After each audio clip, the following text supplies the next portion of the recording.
I want to make mention that tonight we are commemorating a couple of things. Number one, I want to thank Elfie, one of our dear members and friends who was with us for a very long time. When I first, not too long after I came to San Francisco, Eva Lietman, and who passed away last year. Coming up, and this is her yard site. So we want to. Not yet the Lord site, it's the end of the Kaddish period. The end of the Kaddish period, right? But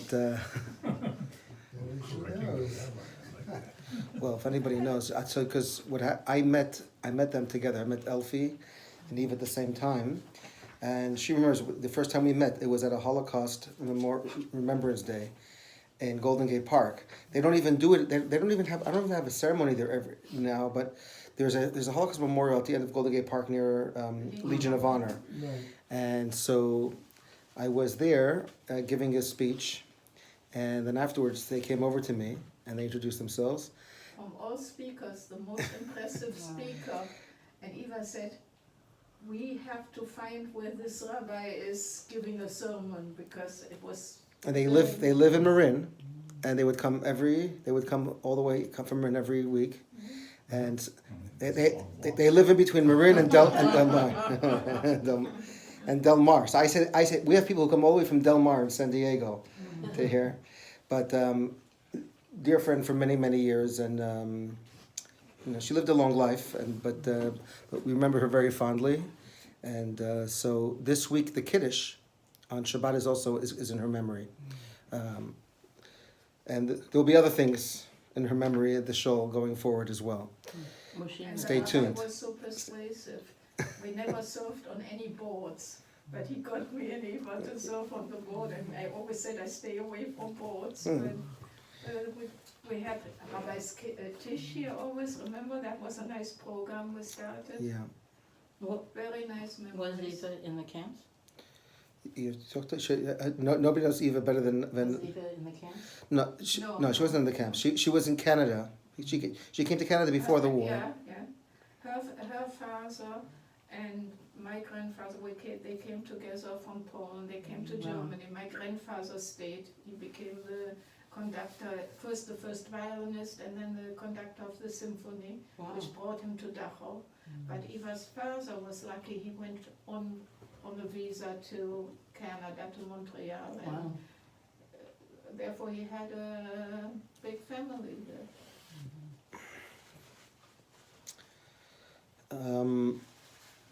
The other thing that's actually today in Hebrew is the 20th day in the month of Av, Chaf Av.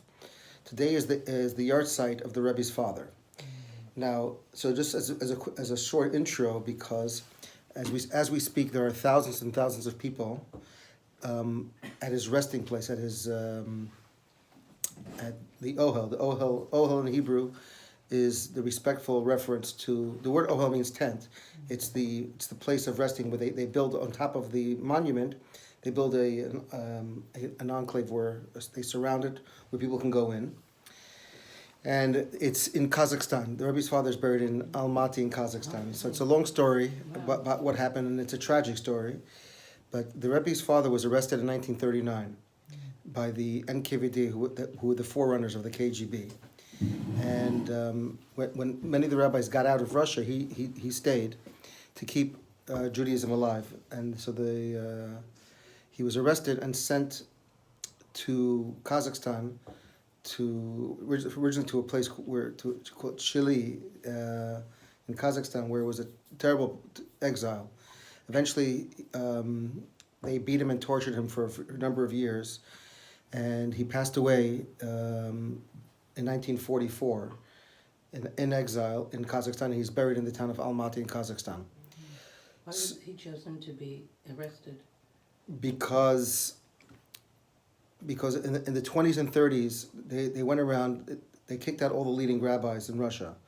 The Bolsheviks kicked out, those that they didn't arrest and convince them to get out, they threw out.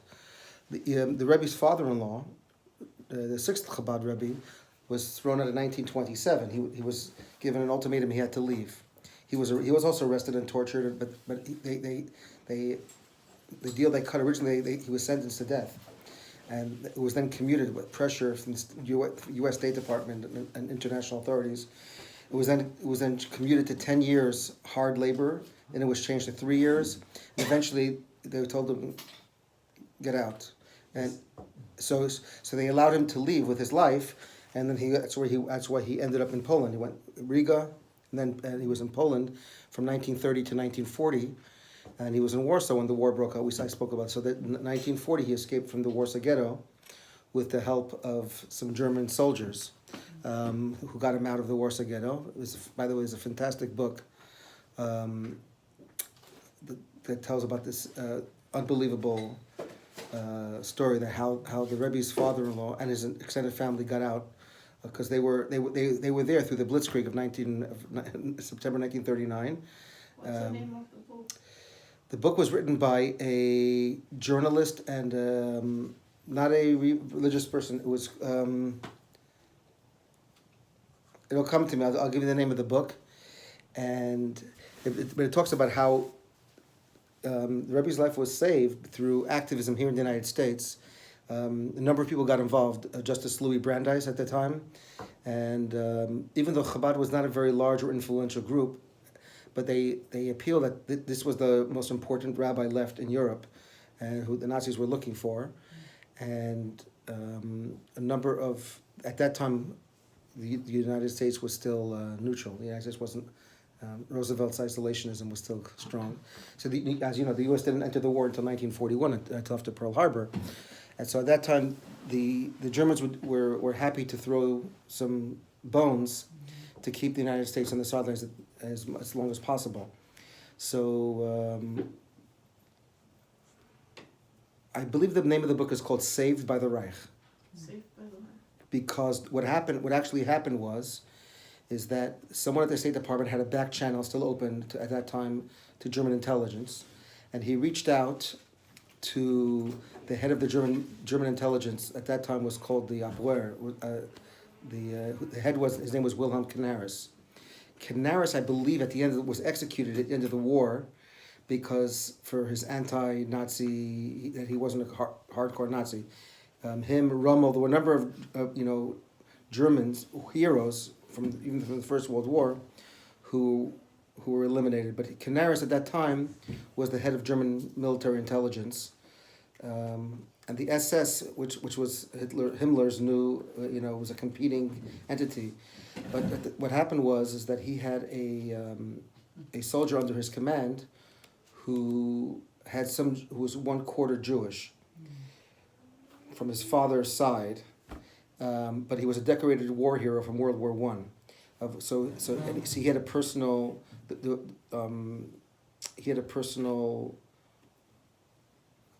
what the word is, Hitler signed off on a certain number of people that they were Aryan enough, because he was a war hero and so he was a soldier, a decorated soldier, and his name was Ernst Bloch.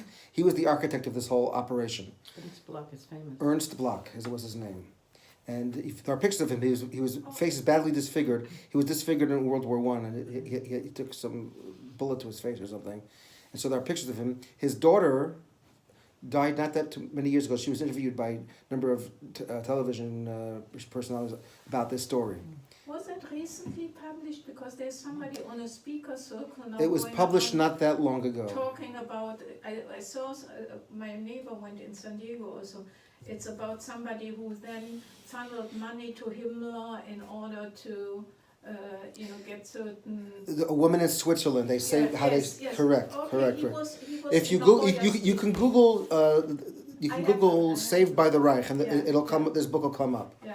And so it's not an inside. This is an outside story that came to. But it's a true story. Of course, it's a true story. And but anyway, the amazing story is that how in a nutshell he took a group of soldiers and they went into the Warsaw Ghetto in looking for the Rebbe, but they were moving the Rebbe from shelter to shelter, keeping him in hiding.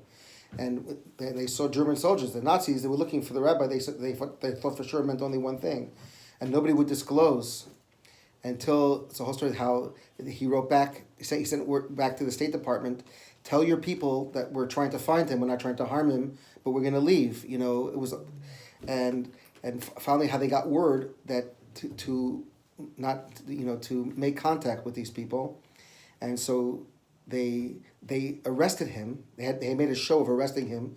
They put him on a train to Berlin, and from Berlin they shuttled him. They got him out of the country. Amazing story how they got him out from the jaws of Warsaw, of the ghetto, because nobody was getting out. Anyway, but the reason why I mention this is because the Rebbe was kicked out, thrown out of Russia in 1927. Most of the people left behind, many of them were arrested and were executed by the Russians. Anybody who was, yeah, because anybody who was opening synagogues, cheders, these things were all outlawed. But the Rebbe's father stayed behind, and to keep Judaism going behind the former Soviet Union, and he made a pact. The previous Rebbe made a pact with a number of Hasidim that they're going to stay there up, you know, till death. So the Rebbe's father was eventually arrested. He was the prominent rabbi in the city called Yekaterinoslav before the war. Now it's called Dnepropetrovsk in Ukraine. He was the chief rabbi of Dnepropetrovsk, and it was a large Jewish city. And he was arrested in 1939. He was sent into exile, and where he died in 1944. Today's the yard site. So in recent years, more and more people, you know, I've been going back, and now every year it's getting very, very big. And so thousands of people go now every summer. They spend a couple of days, and they go for the yard site, and they come back. Many of my relatives are there as well. Have you been? I've never been. It's on my list still to do. I was, you know, It's I don't have a bucket list per se. You know, I have, I have a cup list, but please God, one day I've been getting a lot of videos from people who are there today. I have a related question to this, just Okay. came to my mind. When you think about that from a Kabbalistic point, you know, the Rebbe was the last one in the whole line, and now he didn't have children. Who will come after the Rebbe? It's all of you. It's not Not a direct ascent? There's no. That's a baya, if you may say that. It's the end of a line. We knew that many years ago. It wasn't. It doesn't happen now. The Rebbe would speak. So every year, the Rebbe would speak on this yard site and make a big deal about it and his father, and many of the summer camps. So I know my twins are in Brooklyn today. They bring them in, and they take them to. They can't take them to Kazakhstan, but they take them. They take the whole camps, all the camps. They go to Queens, where the Rebbe's buried. So they go to the oil in Queens, and they do a program for them. And they bring them back to the Catskills tonight, until Monday when they finish camp. But every year the Rebbe would have a gathering, and he would tell stories. You know, so one of the things that he used to talk about all the time was that one of the things that bothered his father very much was that he was living in a place where it was swamp. In the winter it was freezing cold and always damp. And the summer, it was humid and full of mosquitoes. Sounds like the East Coast. And it was always was so cold. The mud never dried up. It was always wet mud all year round. And they didn't allow him to bring with him his library, his books. And one of the things that bothered him is he couldn't write, you know, Torah that he wanted to compose his thoughts on paper. So the Rebbe's mother, his wife, who accompanied her husband, and even though they told her you don't have to go, you don't have to go kill yourself out there, but she was a devoted wife. She went out in Siberia. She would go, and she would collect wildflowers, and she would make homemade ink by dissolving them in water, and making an ink substance, and so he could have what to write with. And the couple of books that he had, he would write all around the margins. In 1990, the Soviet Union reached out at that time, after the failed coup attempt against Gorbachev. The KGB reached out to the Chabad movement and said that they want to make an overture. They want to make an apology that the Rebbe's father should never have been arrested. He was treated unfairly, and so they wanted some representation to come. So 4 rabbis that the Rebbe had made a committee of 4 rabbis who their job was to try to get the entire library of Chabad out of Russia that was being held. So they went to Moscow. They got word. They went to Kiev because the Ukrainian branch of the KGB said that we have the file of the arrest file and the interrogation of the Rebbe's father, and if you want to come, we want to give it back. We want to give it to you with an apology. So they went and they came there and they said, but they want to make an official apology on camera with news. The Rebbe was there? The Rebbe never left New York. The Rebbe sent his representatives. I've told you, the Right. Rebbe in all his years never left New York. So they handed over the file, and they made an apology. It was carried with the Associated Press, ran with the story that KGB, it's unprecedented to make an apology, because they don't apologize for anything. They apologized to the movement and to the Rebbe for what they did to his father.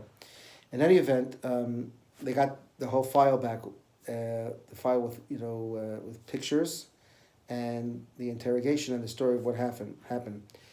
But it talks about how they broke him, interrogation of 15 to 16 hours a day after day.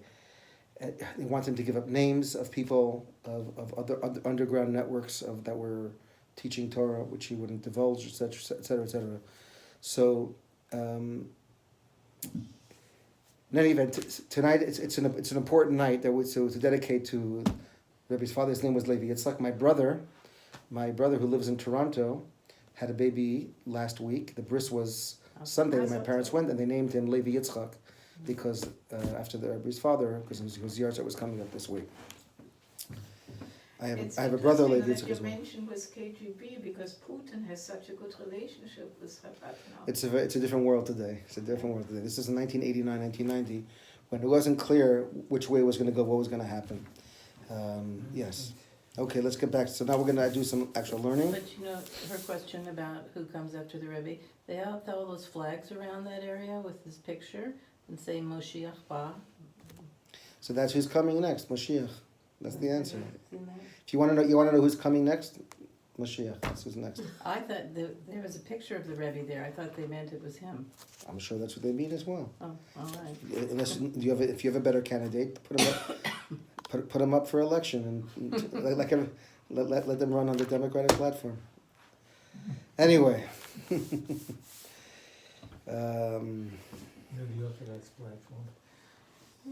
Oh, the Orthodox platform.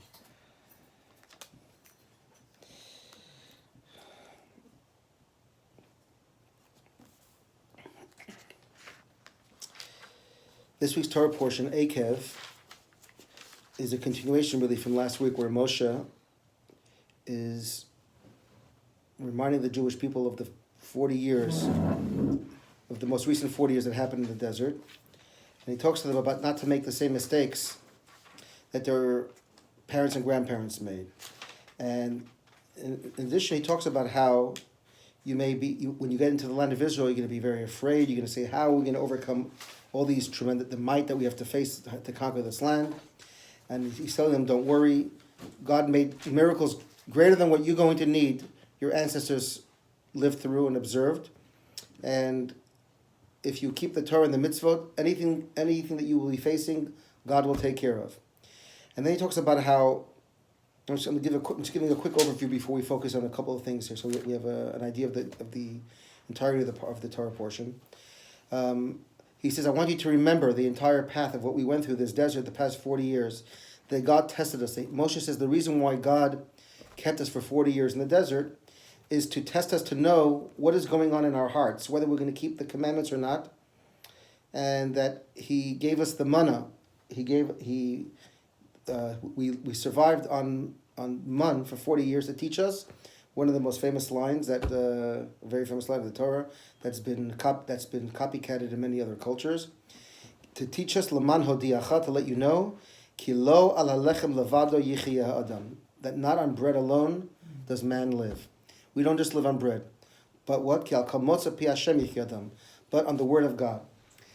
That a human being cannot just live on materialism. We need spirituality as well.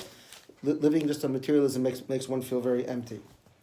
And then he said, and he continues, and you may ask yourself, if that's the case, why did God make it so difficult for our ancestors all this time in the desert? Why was it so? Did we have to always ask for food? Why couldn't the man just come on its own? Why did God wait for us to ask? When we needed water, we had to come ask for water. And so he says you should know. This is on page 983. If you want to follow along, chapter 983, page 983. If you look in verse number 3, in the middle of the page, where it says, "He afflicted you and let you hunger, and then he fed you the manna that you did not know, nor did your forefathers know, in order to make you know that not by bread alone does man live, rather by everything that emanates from the mouth of God does man live." Right?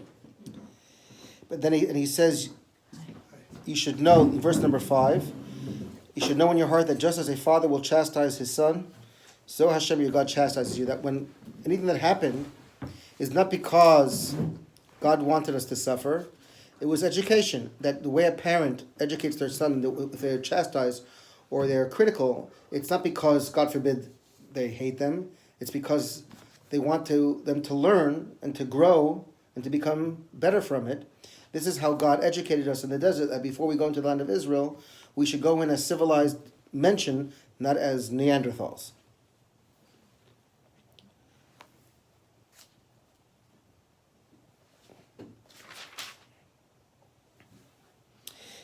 Top of page. And another point, it says that man does not live on bread alone, but by the utterance of God's mouth does man live.